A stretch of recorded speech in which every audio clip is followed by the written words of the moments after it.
നമുക്കൊപ്പം അഭിഭാഷകനുണ്ട്, രാഹുലിന്റെ അഭിഭാഷകനാണ്, അദ്ദേഹം നമുക്കൊപ്പം ചേരുന്നുണ്ട്.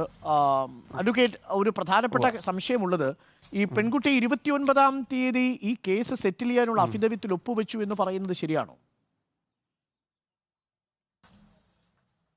എനിക്കറിയില്ല. 100% ശരിയാണ്. എൻ്റെ സഹ അഭിഭാഷകൻ തന്നെയാണ്. പറയാം, ഷമീം പറഞ്ഞോളൂ. ഓക്കെ. 29-ാം തീയതി തിരുവനന്തപുരത്ത് ഒരു നോട്ടറി അഭിഭാഷകൻ്റെ മുമ്പാകെയാണ് നിയമ പരാതിക്കാരി ബഹുമാനപ്പെട്ട ഹൈക്കോടതിയിൽ കേസ് കോഷ് ചെയ്യുന്നതിൻ്റെ പ്രൊസീഡിങ്സിൻ്റെ ഭാഗമായിട്ടുള്ള അഫിഡവിറ്റിലും വക്കാലത്തിലും ഒപ്പിട്ട് നൽകിയത്.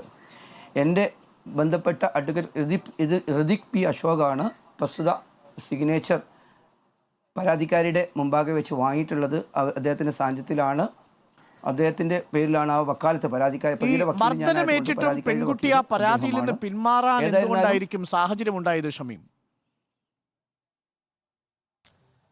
അവിടെ ഉണ്ടായത് വെറും സൗന്ദര്യപ്പിണക്കം മാത്രമാണ്. പോലീസ് രജിസ്റ്റർ ചെയ്ത ഒരു FIS കൊണ്ടാണ് ഒരു FIR രജിസ്റ്റർ ചെയ്യപ്പെടുന്നത്. ഈ FISൽ പരാതിക്കാരി യാതൊരു നിലക്കും ഈ 498 ഇന്ത്യൻ ശിക്ഷാ നിയമത്തിലെ 498 വകുപ്പ് പ്രകാരമുള്ള ഒരു കേസിന് വേണ്ടുന്ന ഒരു നടപടിയും ആ പരാതി കൊണ്ടില്ല.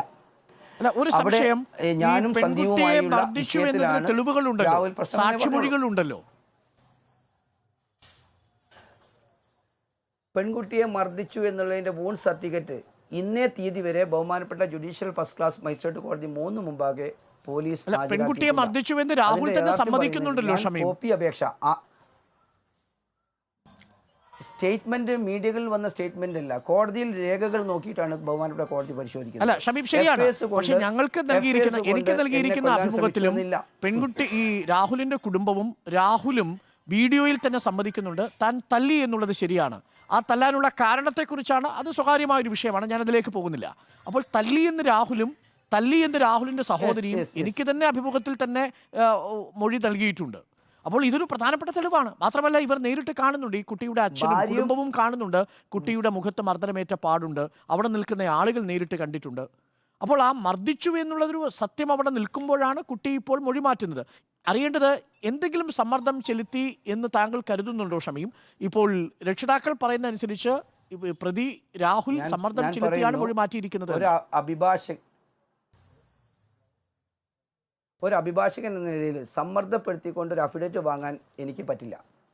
കാരണം ഒരു അഭിഭാഷകൻ എന്ന നിലയിൽ സമ്മർദ്ദപ്പെടുത്തിക്കൊണ്ട് ഒരു അഫിഡവിറ്റ് വാങ്ങുന്നത് ഞങ്ങളുടെ തൊഴിലിന്. ഒരു കാര്യം കൂടി, പെൺകുട്ടി ഷമീമിനെ വിളിക്കുകയായിരുന്നോ ചെയ്തത്? ഷമീം ഈ പെൺകുട്ടിയെ വിളിക്കുകയാണോ ചെയ്തത്?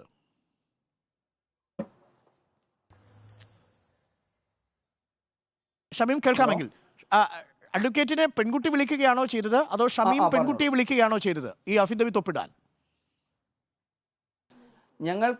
ഞങ്ങൾ പെൺകുട്ടിയെ വിളിച്ചിട്ടില്ല.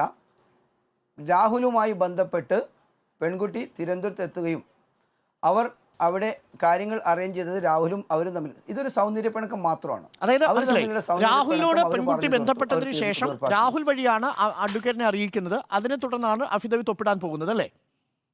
യെസ്. അതിനനുസരിച്ചാണ് എനിക്ക് നടപടി എടുക്കാൻ പറ്റുള്ളൂ. കാരണം പരാതിക്കാരിയെ പെൺകുട്ടിയുമായി യാതൊരു ബന്ധവും എനിക്കില്ല. അച്ഛനിലേക്ക് ഒന്ന് വന്നാൽ ഒരു നിമിഷം, രാഹുലിന്റെ നിർദ്ദേശം അനുസരിച്ച് എനിക്ക് അച്ഛനോടാണ്